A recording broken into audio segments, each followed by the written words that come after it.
Praise the lord. దేవుని యొక్క ప్రశస్తమైనటువంటి నామంలో మీ అందరికీ శుభములు, దేవాతి దేవునికి వందనములు తెలియజేస్తూ ఉన్నామండి. ఈరోజు కూడా మనం ఒక ప్రత్యేకమైనటువంటి వర్తమానాన్ని ధ్యానం చేసుకుందాము. మీ అందరికీ తెలిసిన విషయమే, యోనా గ్రంథము అనేది చాలా గొప్ప గ్రంథముగా యోనా గురించి రాయబడిన అనేకమైనటువంటి విషయాలు యోనా గ్రంథంలో మనము చదవగలుగుతాము. ఆ యోనా గ్రంథం నుండి మనం ఆలోచన చేస్తే అనేకమైనటువంటి సత్యాలు, దేవుడు ఎంత గొప్ప దేవుడో, ఆకాశమునకు భూమికిని సృష్టికర్త అయినటువంటి దేవుని గురించి ఎంత గొప్పగా యోనా గ్రంథం వివరిస్తుందో మనము గమనించవచ్చు. అంతేకాక ప్రియులరా, యేసు ప్రభు వారే స్వయముగా యోనాతో పోల్చుకున్నట్లు క్రొత్త నిబంధన గ్రంథంలో మనము గమనించగలము. లూకా సువార్తలో మనము గమనించినట్లయితే అక్కడ స్వయముగా యేసు ప్రభు వారే యోనా గురించి చెప్పినట్లు లూకా సువార్త 11వ అధ్యాయం 30 ప్రకారం, అలాగే మత్తయి సువార్త 12వ అధ్యాయం 40-41 కనుక మనం ఆలోచన చేస్తే, యోనా ఎలాగైతే చేప కడుపులో 3 రోజులు ఉన్నాడో, మనుష్య కుమారుడు కూడా అలాగే 3 రోజులు ఉంటాడు అని, యోనా కంటే గొప్ప ప్రవక్త ఇక్కడ ఉన్నాడు అని స్వయముగా యేసు ప్రభు వారే యోనాతో పోల్చుకున్నట్లు మనము చూస్తామండి. ఎందుకంటే ఈ వాక్య ధ్యానము మనం ఎందుకు ధ్యానం చేస్తున్నాము అని ఆలోచన చేస్తే, బైబిల్ గ్రంథంలో ఉన్నటువంటి యోనా గ్రంథంలో యోనా గురించి ప్రవచించేవారు, చెప్పేవారు అందరూ కూడా యోనా పారిపోయాడు అని ప్రసంగాలు చేస్తూ ఉంటారు. అలాగే సండే స్కూల్లో కూడా యోనా పారిపోయాడనే అనేకమైన పాటలు పాడటము, యోనా స్టోరీస్ చెప్పటము మనం గమనిస్తూ ఉంటాం. యోనా గురించి పారిపోయాడు అనేటువంటి విషయాలే హైలైట్ చేసి మనం చెప్పుకుంటూ ఉంటాము. కానీ స్వయముగా ప్రభువారే యోనాతో ఎందుకు పోల్చుకున్నాడు? యోనా ఏమన్నా చిన్న ప్రవక్త? కానీ కాదు, మంచి ప్రవక్త. యోనా గలిలయ ప్రాంతానికి చెందినవాడిగా బైబిల్ గ్రంథం సెలవిస్తుంది. యేసు ప్రభు వారు కూడా గలిలయ ప్రాంతానికి చెందినవాడు అనేటువంటి సందర్భాలు బైబిల్ గ్రంథంలో మనము చదవగలుగుతామండి. యోనా అంటే జాలి, కరుణ, దేవుని ఆత్మ అనేటువంటి అర్థాలు వస్తాయి. అయితే యోనా సామాన్యమైన ప్రవక్త ఏం కాదండి, చాలా గొప్పవాడు. ఎంత గొప్పవాడంటే, తన ప్రజలైనటువంటి ఇశ్రాయేలీల మీద, తన దేశము మీద గొప్ప దైవభక్తి కలిగి, అలాగే దేశభక్తి కలిగినటువంటి ప్రవక్తగా యోనాని మనము చూడగలుగుతాం. దేవుడు యోనాని నినివే పట్టణానికి వెళ్ళమని చెప్పాడు. నినివే పట్టణము అంటే ఎవరు అని చరిత్రలో మనం ఆలోచన చేస్తే, నినివే వారు అష్షూరు ప్రజలు కెతురా సంతానం. వారు బహు క్రూరులు, చాలా భయంకరమైనటువంటి ప్రజలు. వారు ఎలాంటి వారంటే ఇశ్రాయేలీలను హింసించే వారిగా ఉన్నారు. వారు చాలా భయంకరమైనటువంటి వ్యక్తిత్వం కలిగిన వారు. నినివే పట్టణస్థులు అష్షూరీయులు క్రూరమైనటువంటి ప్రజలు. అటువంటి ప్రజలను రక్షించడానికి నువ్వు వెళ్ళి వాక్యము చెప్పు, నినివే పట్టణము యొక్క దోషము చాలా భయంకరమైనదని దేవుడే చెప్పాడండి. వీరిని దేవుడు దోషభరితమైన పట్టణము క్రింద లెక్క కట్టాడు. అటువంటి దోషభరితమైనటువంటి పట్టణం యొద్దకెళ్ళి నువ్వు వాక్యం చెప్పాలి యోనా, వాళ్ళు మారాలి, వాళ్ళు నశించిపోవడం నాకు ఇష్టం లేదు అని చెప్పినప్పుడు, ఎంతో దేశభక్తి కలిగినటువంటి యోనాకి ఈ మాటలు నచ్చలేదండి. చిన్నతనము నుండి కూడా తన ప్రజలైనటువంటి ఇశ్రాయేలీల్ని ఎలా హింసిస్తున్నారో తన కళ్ళతో తాను చూశాడు. దేవుడు ఎప్పుడు కరుణిస్తాడు? సొదొమ గొమొర్రాల మీద అగ్ని గంధకాలు ఎలాగైతే దేవుడు కురిపించాడో అలాగా కురిపించి దేవుడు వీళ్ళని ఎప్పుడు శిక్షిస్తాడు, ఎప్పుడు ఉగ్రత పంపిస్తాడని ఎదురు చూసే సమయంలో స్వయంగా దేవుడే యోనాని, నువ్వు వెళ్ళి వారికి వాక్యం చెప్పు, వారు నశించిపోవడం నాకు ఇష్టం లేదు అనినప్పుడు యోనా పాత నిబంధన గ్రంథానికి చెందినటువంటి ప్రవక్త. ధర్మశాస్త్రం ప్రకారంగా కంటికి కన్ను, పంటికి పన్ను, తప్పు చేసిన వారికి శిక్ష పడాల్సిందే అనేటువంటి ఆ యొక్క ధర్మశాస్త్రాన్ని వంట పట్టించుకున్నటువంటి యోనా వారిని శిక్షించాలి. కానీ దేవుడు ఎందుకు ఈ రకంగా వెళ్ళి నన్ను వారితో మాట్లాడమంటున్నాడు, మారేలాగా ప్రేరేపించమంటున్నాడు, వారికి వాక్యం చెప్పమంటున్నాడు అని ఎంతో బాధపడ్డాడండి. యోనా చాలా గొప్ప ప్రవక్త. యోనాకి యేసు ప్రభు వారికి చాలా పోలికలు ఉన్నాయి. గలిలయ ప్రాంతము వాడు. ఇంకా యోనా గురించి చెప్పాలంటే అన్యులకి సువార్త ప్రకటించినటువంటి మొట్టమొదటి మిషనరీగా యోనాని మనము చూడవచ్చు అన్నమాట. ఏంటి యోనా బాధ? దేవుడు నినివేకి వెళ్ళమంటే తర్షీష్కు ఎందుకు పారిపోయాడు? అసలు గలిలయ నుండి నినివే పట్టణానికి ఎంత దూరం ఉంటుందని మనం ఆలోచన చేస్తే 500 మైళ్ళు, సుమారుగా 500-550 మైళ్ళ దూరం ఉంటుంది. కానీ అంత దూరంలో ఉన్నటువంటి నినివేకి వెళ్లకుండా ఆయన బహుదూరంలో ఉన్నటువంటి తర్షీష్కు పారిపోయాడు. తర్షీష్ ఏమో 2200-2500 మైళ్ళు సుమారుగా దూరం ఉంటుంది. దగ్గరలో ఉన్నటువంటి, కొంచెం దగ్గరగా ఉన్నటువంటి నినివేకి వెళ్లకుండా సుదీర్ఘ ప్రయాణానికి ఎందుకు వెళ్ళాడంటే దేవుడు చెప్పిన విషయం అతనికి నచ్చలేదు. ఎందుకు నచ్చలేదని మనం ఆలోచన చేస్తే ప్రియులారా, ఈ నినివే పట్టణం అనేది అష్షూరీలకి రాజధానిగా ఉంది. దీని చరిత్ర సుమారుగా క్రీస్తు పూర్వం 700 సంవత్సరాలు. ఇది పెద్ద కోట కలిగినటువంటి పట్టణముగా, నదులను అనుసంధానము చేయగలిగినదిగా, గొప్ప గొప్ప ఇల్లు కట్టుకున్నటువంటి పట్టణముగా ఈ పట్టణాన్ని మనము చూస్తాము. అన్నీ ఉన్నటువంటి ఈ నినివే పట్టణస్థులు బహు దూషణ, ఘోరమైన దోషాలు చేసినటువంటి పట్టణముగా దేవుని దృష్టిలో ఉందండి. అష్షూరీలు సామాన్యమైన ప్రజలు కాదు, బానిసలను బహుగా హింసించేవారు.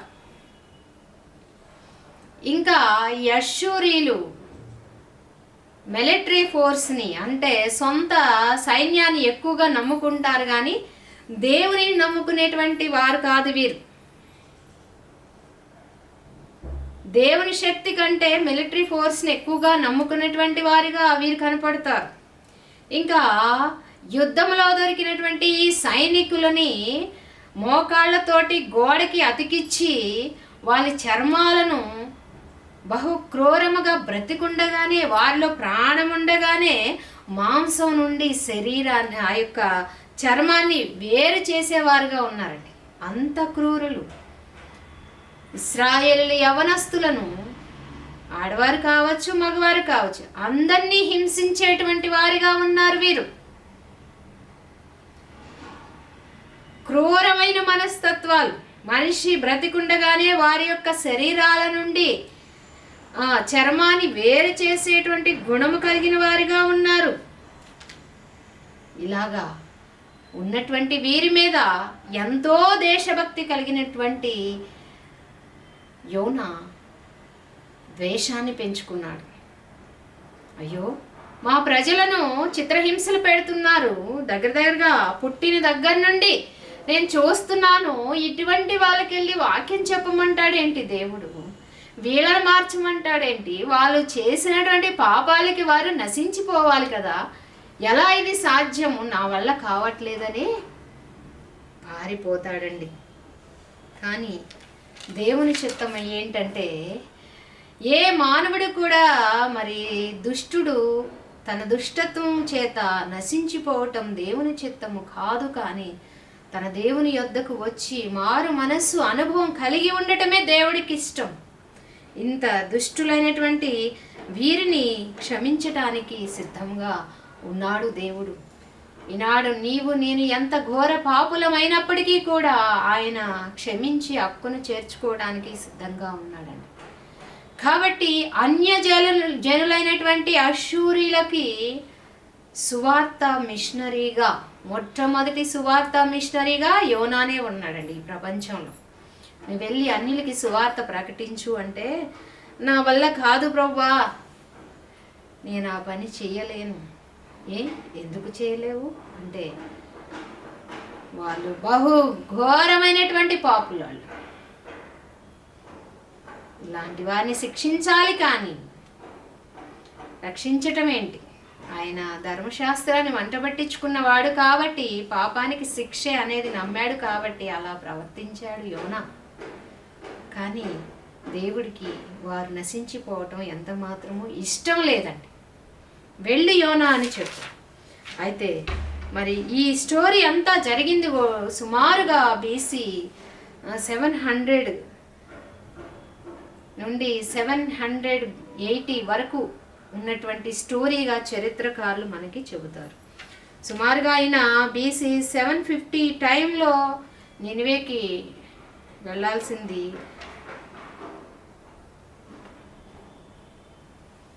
ఈ యోనా యొక్క స్టోరీ 780 BC కాలం నాటిది.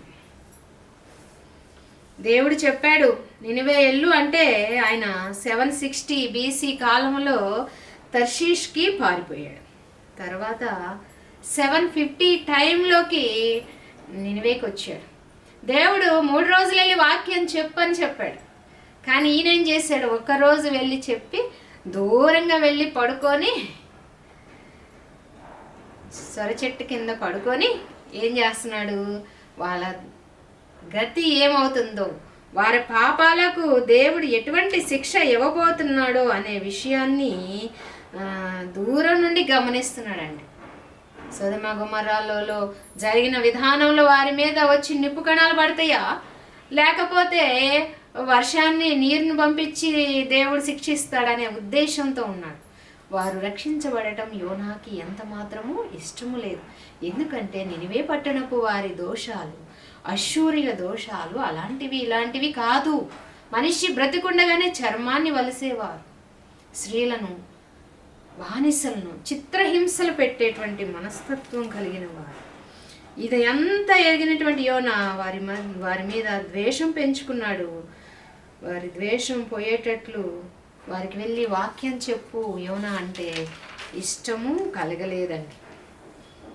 కాబట్టి స్వయాన యేసు ప్రభు వారే యోనా యొక్క విధానంలో మరి ఆయనను జ్ఞాపకం చేసుకున్నారు. భౌతికంగా ఆయన ఈ లోకంలో ఉన్నప్పుడు యోనా బాధ అంతా ఏంటంటే ఈ పట్టణం నశించిపోవాలని చిన్నతనము నుండి ఆలోచించుకున్నాడు. ఈ అష్షూరీలు ఎప్పుడు నాశనం అయిపోతారో, ఇంత పాపానికి ఒడిగడుతున్నారు అనేటువంటి నీచులు అనేటువంటి ఆలోచనతో ఉన్నటువంటి యోనాకి వారిని రక్షించటం, పాపాలు క్షమించడం, దేవుడు చేర్చుకోవటం అనేది ఇష్టం లేకే అటువంటి విధానంలో ఆయన వెళ్ళాడండి. కానీ ప్రియులారా, మరి దేవుడికి ఏ మాత్రము కూడా ఏ ఆత్మ కూడా నశించిపోవటం ఇష్టం లేదు. అన్యులైనా ఇశ్రాయేలీలైనా ఎవరైనా కావచ్చు, అందులో దేవుడు పెట్టిన ఆత్మ ఉంది కాబట్టి ఆ ఆత్మను రక్షించాలని దేవుడు చివరి వరకు ప్రయత్నం చేస్తాడండి. ఏ ఆత్మ నశించిపోవడం దేవునికి ఇష్టం ఉండదు. మారి రక్షణలోకి రావటమే ఆయనకి ఇష్టం ఉంటుంది. ఆ ఉద్దేశంతోనే యోనాను వెళ్ళమన్నాడు, కానీ వెళ్ళలేదు. తర్షీష్కి పారిపోయాడండి. పక్కనే ఉన్నటువంటి 500 మైళ్ళ దూరంలో ఉన్నటువంటి ఆ యొక్క ప్రాంతానికి నినివేకి వెళ్ళమంటే పారిపోతున్నాడు. సుదీర్ఘమైనటువంటి ప్రయాణం పెట్టుకున్నాడు. ఒక ఓడ ఎక్కి ఆ ఓడలో నిద్రపోవటము, పెద్ద తుఫాను రావటము, ఇంకా ఆ యొక్క ఓడ ప్రజలు అతనిని లేపటం మనం అక్కడ గమనిస్తాం. ఓయి నిద్రపోతా లే లేచి నీ దేవుణ్ణి ప్రార్థన చేయి, మనం నశించిపోతున్నాం అని అనినప్పుడు చూడండి, చీట్లు వేశారు వారు. ఎవరిని బట్టి ఈ కీడు వచ్చింది, ఎందుకు తుఫాను? ఆనాడు సృష్టి కూడా దేవుని యొక్క శిక్షలు అమలు చేస్తూ ఉంటుంది. అలా భావించుకున్న వారు చీట్లు వేసినప్పుడు మొట్టమొదటి పేరు యోనాదే వచ్చిందండి. అప్పుడు యోనా అన్నాడు కదా, చీటి నా మీద వచ్చిందా, అయితే నాకు నేను కాదు, మళ్ళా ఇంకోసారి చీటి తీయండి, రెండోసారి తీయండి, మూడోసారి తీయండి అని మనలాగా ఆయన అడగలేదండి. ఒకటే మాట అన్నాడు. యోనా ఎంత గొప్పవాడంటే ఒకటే మాట అండి, ఈ సముద్రానికి ఆకాశానికి సృష్టికర్త అయిన సేవకుడు నేను, నన్ను ఎత్తి సముద్రంలో పడవేయండి, ఈ సముద్రం అంతా నిమ్మలేస్తుంది, మీరందరూ రక్షించబడతారు. కాబట్టి అటువంటి మాటలు ఆయన మాట్లాడాడు. సముద్రం వైపు చూపించి అన్నాడు, ఈ సముద్రానికి ఆకాశానికి సృష్టికర్త ఉన్నాడు, నిజమైన దేవుడు. ఆ దేవుడికి ఇష్టం లేని పని నేను చేశాను, దయచేసి నన్ను తీసుకెళ్ళి ఎక్కడ వేయండి, సముద్రంలో వేయండి. వాళ్ళంతా సామాన్లన్నీ బయటేస్తున్నారు, ఎక్కడ పడవ మునిగిపోతుందో అని. కానీ యోనా ఒకటే మాట అన్నాడు, సామాన్లు కాదు, నన్నెత్తి వేయండి ఆ యొక్క సముద్రంలో, నిమ్మలేస్తుంది. నేను తప్పు చేశాను, దేవుని మాటను తిరస్కరించి వెళ్ళమన్న ప్రాంతానికి వెళ్లకుండా వేరే ప్రాంతానికి వెళ్తున్నాను కాబట్టే ఇటువంటి విషయము మరి మనందరి ప్రాణం మీదకి వచ్చింది అనేసి భావించాడు. కాబట్టి యోనా ఎంతో పాపభరితమైన ప్రాంతాన్ని రక్షించుటకు ఇష్టపడలేదండి. యోనా గురించి మనం ఆలోచన చేస్తే, యోనా గ్రంథం 1వ అధ్యాయం 1-3 వరకు పారిపోయినటువంటి యోనాగా అతను మనకి కనబడుతున్నాడు. అలాగే 1వ అధ్యాయం 4-7 వరకు ఉన్నటువంటి వచనాల్లో పట్టబడిన యోనాగా కనపడుతున్నాడు. అలాగే 1:8-7 వచనాలలో పడద్రోయబడిన యోనాగా, 2వ అధ్యాయం 1-10 వరకు ప్రార్థించినటువంటి యోనాగా, అలాగే 3వ అధ్యాయం 1-10 వరకు విధేయుడైన యోనాగా, 4వ అధ్యాయం 1-6 వరకు మనం గమనించినట్లయితే చింతాక్రాంతుడైనటువంటి యోనాగా మనం అతనిని చూస్తాము. అలాగే చివరిగా 4వ అధ్యాయం 7-11లో నిశ్శబ్దపరచబడినటువంటి యోనాగా కనపడతాడు. ఇన్ని రకాలుగా యోనా గ్రంథంలో యోనా మనకి కనపడుతూ ఉంటాడండి. ఎంత విధేయత, ఎంత ఖచ్చితమైన మనుషులు చూడండి. ఈ సముద్రము నిమ్మలం పడాలి, ఈ ఆపద నుండి మనం బయటకు వెళ్ళాలంటే మీరేం చేయాలంటే నన్ను ఎత్తి సముద్రంలో పడవేయండి అని ఒకటే మాట సమాధానం చెప్పాడు. కానీ ఇంకోసారి అండి అలాగని ఏ మాత్రం కూడా అబద్ధాలు చెప్పలేదు యోనా. కాబట్టి మన వ్యక్తిత్వం అనేది దేవుడికి నచ్చాలి. దేవుడు ఏం పని చేయమంటే అది చేయటానికే మనం ఉన్నాం, కానీ మనకి ఇష్టమైనవి మనం చేసుకుంటూ వెళ్ళడానికి యోనాలాగా తిరస్కరించడానికి కాదండి. ఆయనకి ఇష్టమైనది నినివే పట్టణాన్ని రక్షించడం. ఈ దోషాలు, పాపాలు, భయంకరమైన క్రూరత్వాలను వీరు నశించిపోతారేమో, వీరిలో ఆత్మ ఉంది, ఆ ఆత్మను రక్షించాలని యోనాను పంపించినప్పుడు మరి ఆయన తిరస్కరించడం జరుగుతుంది. అటువంటి అంటే పాత నిబంధన గ్రంథంలో అటువంటి శిక్షలు ఉన్నాయి కాబట్టి యోనా కూడా కోరుకున్నాడు. దావీదు కూడా అడుగుతాడు కదా, ఎంతకాలము శత్రువులు దవడ విరగొట్టుకుని ఉంటావు, తీర్పు తీర్చుకుని ఉంటావు, త్వరగా రా, నా శత్రువులు నశింపచేయమని దావీదు కూడా కొన్ని కీర్తనలో రాశాడు. అలాగే యోనా కూడా ఇలాగే అనుకున్నాడు అనమాట. ఈ యోనా గ్రంథంలో దేవుడు ఎన్నో వాటిని వాడుకున్నాడండి. గాలిని వాడుకున్నాడు, తుఫాన్ను వాడుకున్నాడు, చీట్లు వేయటం, అలాగే సొరచెట్టు, తూర్పు గాలి రావటం, పురుగును వాడుకున్నాడు. ఇవన్నీ కూడా మరి ఎంతగానో మరి దేవుడి పనిలో ఉన్నాయి. ఈ సృష్టిలో అన్ని దేవుడి మాట వింటాయండి. ఆకాశం వింటది, తుఫాను వింటది, గాలి వింటది, చేప వింటది, ఇంకా పొరుగు విన్నది, సొరచెట్టు, ఇవన్నీ కూడా దేవుడు ఏ పని చెప్తే అవే చేస్తున్నాయి. కానీ మానవుని స్వరూపములో, మరి దేవుడి యొక్క స్వరూపములో ఉన్నటువంటి మానవుడు మాత్రము దేవుని మాట వినట్లేదు. ఈ గ్రంథంలో చేప వెళ్ళి కక్కంటే చేప కక్కింది, సొరచెట్టు మొలు అంటే సొరచెట్టు మొలిసింది. అలాగే ఇంకా తుఫాను రా అంటే వచ్చింది, గాలి విసిరంటే విసిరింది. అన్ని సృష్టి మొత్తం దేవుని మాట వింటున్నాయి కానండి, ఒక మానవుడు మాత్రమే దేవుని మాట వినేవాడిగా లేడు. అది దేవుడికి నచ్చటం లేదు. దేవుడు మనల్ని పేరు పెట్టి పిలిచి నువ్వు ఈ పని చేయంటే మనం ఏస్లాడనాలి. యోనా నువ్వు నినివేకి వెళ్ళాలంటే ఏస్లాడనాలి, కానీ అనలేదు. వారు రక్షించబడటం యోనాకి ఎంత మాత్రమో ఇష్టం లేదు. కానీ ఒక సొర చెట్టుని మొలిపించి ఒక గొప్ప గుణపాఠము యోనాకి నేర్పించి తన బిడ్డగా యోనాను దేవుడు అంగీకరించాడు. కాబట్టి క్రొత్త నిబంధన గ్రంథంకి వచ్చేసరికి మరి యేసు ప్రభు వారి యోనాతో పోల్చుకున్నట్లు మనము గమనిస్తామన్నమాట. బైబిల్ గ్రంథం మొత్తంలో అండి ఒక్క యోనా గ్రంథం మాత్రమే ప్రశ్నతో ముగించబడింది. తగునా తగునా అంటాడు దేవుడు. ఒక్కసారి చెట్టు కోసం ఇంత బాధపడుతున్నావే, వాళ్ళందరూ నశించిపోతుంటే నాకెంత బాధగా ఉంటుంది. ఎన్ని ఆత్మలు, ఏ ఆత్మ అయినా దేవుడు పెట్టిందే కదా, పాపం చేత నశించిపోవడం నాకు ఇష్టం లేదు కదా అని ప్రశ్నలు సంధించినప్పుడు ఆ ప్రశ్నలతోనే యోనా గ్రంథం ముగించబడింది. అంతేగాని తర్వాత యోనా దానికి జవాబు చెప్పినట్లు మరి పరిశుద్ధ గ్రంథంలో రాయబడింది. ఏకైక గ్రంథం, ప్రశ్నతో ముగించబడినటువంటి ఏకైక గ్రంథముగా ఉంది. కాబట్టి ప్రియులారా, ఈ వాక్య భాగం ద్వారా దేవుడు మనతో ఏం మాట్లాడుతున్నాడంటే, దేవుని చిత్తానికి లోబడి దేవుడు ఏం చేయమంటే అవి చేయటానికి మానవులుగా మనం ఉన్నాం. ఈ సృష్టిలో ఏదైనా దేవుడు చేయటానికి ఆయనకి అధికారం ఉంది. అటువంటి వాక్కులను మనందరము కూడా కొనసాగిస్తూ ముందుకు వెళ్ళాలే. కానీ నేను చెయ్యను ప్రభువా, నా వల్ల కాదు ప్రభువా అని దగ్గరలో ఉన్నటువంటి నినివేకి వెళ్లకుండా దూరంలో ఉన్నటువంటి తర్షీష్కి పారిపోవటం అనేది చేయకూడదు. ఏ ఆత్మ నశించిపోవటం దేవుని చిత్తం ఎంత మాత్రము కానే కాదండి. అందరినీ రక్షించటానికే ఆయన ఉన్నాడు. అటువంటి కృప మనందరికీ దేవుడు దయచేయాలని మన పాప దోషములను క్షమించాలని కోరుకుంటూ ఈ వాక్యాన్ని నేను ముగిస్తున్నాను. చిన్న ప్రార్థన చేసుకుందామండి.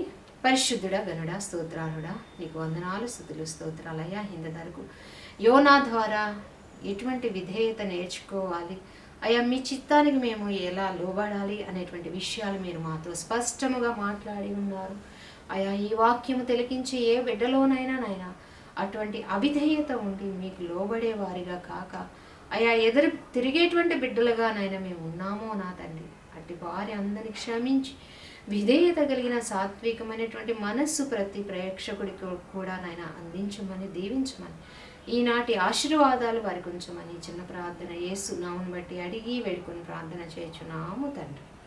ఆమేన్. అందరికీ వందనాలండి. Thank you so much.